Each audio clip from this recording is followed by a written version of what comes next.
आज जो लड़कियों का बलात्कार हो रहा है, आज नारियां हमारे परिवार की असुरक्षित हैं, आज हमारे परिवार का अस्तित्व समाप्त होते जा रहा है, आज पारिवारिक संबंधों की प्रगाढ़ता समाप्त होती जा रही है।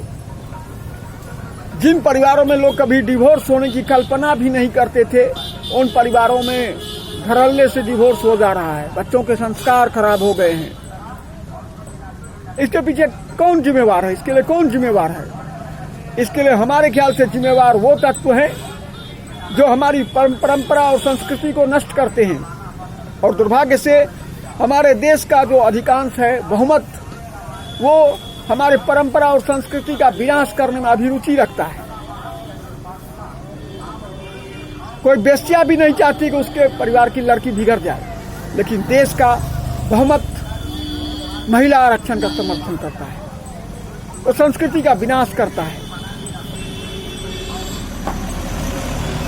सार्वजनिक स्थानों पर अश्लील विज्ञापन कौन लगाते हैं? निश्चित रूप से वे दानव हैं। जिसने भी सार्वजनिक स्थानों पर अश्लील विज्ञापन लगाने का प्रस्ताव लाया था, या जिन्होंने इसकी अनुमति लोगों को दी, और जो इस तरह के अश्लील विज्ञापन सार्वजनिक स्थानों पर लगाते हैं, वो क्या है? वो नारी की पीड़ा को नहीं समझते हुए दानव हैं। क्या जरूरत है स्त्रियों को घर से बाहर निकालने की? स्त्री और पुरुष में समानता लाने की जरूरत ही क्या है? ये दानव हैं। नारी की सुरक्षा में कमी लाकर नारियों के बलात्कार करवाते हैं। पारिवारिक संबंधों की प्रगाढ़ता नारियों को मिलने वाले सुरक्षा और सम्मान की मात्रा पर निर्भर करता है। लेकिन ये समाज में बुराई करने को तत्पर हैं। विकास के बहाने से ऐसे तत्व सृष्टि का विनाश ही तो कर रहे हैं। ये आधुनिक विज्ञान या आधुनिक तकनीकी, इसके कारण से पर्यावरण प्रदूषित होता जा रहा है।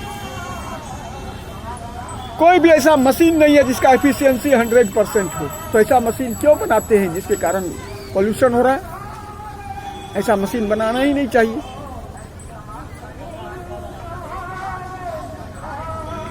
किसी न किसी प्रकार से बहाना बनाकर हमारे समाज को प्रदूषित किया जा रहा है, हमारे पर्यावरण को प्रदूषित किया जा रहा है, खाना पीना में जहर मिलाया जा रहा है, सब चीज को प्रदूषित किया जा रहा है। आज हमारा घर परिवार समाप्त होते जा रहा है। इन सब के लिए जिम्मेवार है हमारे देश का बहुमत। आज मैं 15 वर्षों से महिला आरक्षण का विरोध कर रहा हूं, लेकिन हमारी बात को कोई नहीं सुनता। कितने मीडिया वाले में मैंने अपनी बात को भेजा है, कोई मीडिया वाले देते हैं, ज्यादातर मीडिया वाले मेरी बात को प्रसारित ही नहीं करते। वे चाहते ही नहीं कि समाज में माहौल उत्तम बने। वे समाज के माहौल को प्रदूषित करके विकास के बहाने से सृष्टि के विनाश करने के लिए आतुर हैं। वे दानव हैं। आज समाज में विशाल संख्या में दानव मौजूद हैं। तो अंत में मैं ये क्वेश्चन पूछना चाहता हूँ, ये प्रश्न मैं लाना चाहता हूँ समाज के बीच में। इतने बीच मेरे पास में उतनी शक्ति नहीं है, आपके बीच में मैं प्रश्न लाना चाहता हूँ कि इतनी विशाल संख्या में जो हमारे देश में दानव मौजूद हैं, इनके भीड़ में अगर कोई बम धमाके करता है तो गलत क्या करता है? ये निर्दोष नहीं है। 99% से ज्यादा हमारे देश के देशवासी जो हैं वे दानव हैं। वे चाहते ही नहीं है कि कभी समाज की संस्कृति बचे। कोई बेस्या भी अपनी बेटी को क्षमा करें, कोई बेस्या भी नहीं चाहती है कि उसकी बेटी बिगड़ जाए। लेकिन ये कैसे लोग हैं जो अपनी बेटी को बिगाड़ते हैं, अपनी बेटी को अमर्यादित ढंग के वस्त्र पहन करके सार्वजनिक स्थान के माहौल को कामोत्तेजक बनाते हैं। ये कैसे लोग हैं? मानव कहाँ है? ये तो दानव है। और सरकार को मैं बार 10-15 वर्षों से मैं कह रहा हूँ, लेकिन कोई सुनवाई नहीं हो रही है। कुछ लोग कहते हैं कि हमको बात आपकी समझ में आ रही है, लेकिन समझ में आने से क्या होगा? सरकार संस्कृति को बचाने के लिए प्रयास ही नहीं कर रही है। संस्कृति का विनाश करने वाले तत्वों को बढ़ावा दे रही है। कोई भी मीडिया वाले मेरी बात को प्रसारित नहीं करते हैं। तो अंत में मैं यही क्वेश्चन पूछना चाहूंगा कि जो लोग बम धमाके करते हैं वो गलत क्या करते हैं? कहाँ है देश में मनुष्य तो कम ही दिखाई पड़ता है। नारी के प्रति सुरक्षा की भावना रखने वाले लोग कम ही हैं।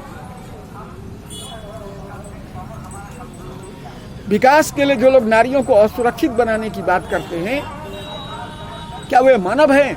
वे तो उसी तरह काम करते हैं जैसे कोई अपने परिवार की स्त्रियों की इज्जत बेचकर रुपये कमाने की बात करते हैं। वही बात तो करते हैं, उसी बात को विकास विकास का नाम दे रहे हैं। ज्यादातर लोग, देश के ज्यादातर लोग को नारियों के प्रति सुरक्षा की भावना नहीं है। वे यौन सुरक्षा तथा सम्मान की रक्षा चाहने वाले, अपनी इज्जत की रक्षा चाहने वाली स्त्रियों के बलात्कार करके काफी खुश होते हैं। बलात्कार करवा करके किसी भी तरह से बलात्कार की परसेंटेज को बढ़ा करके काफी खुश होते हैं। तो ऐसी परिस्थिति में अगर कोई बम धमाके करता है, कोई मानव इन दानवों के बीच में बम धमाके करता है तो गलत क्या करता है? हमारे पास क्षमता नहीं है। अगर कोई करता है तो गलत क्या करता है? कृपया कमेंट करके हमको बताइएगा। धन्यवाद।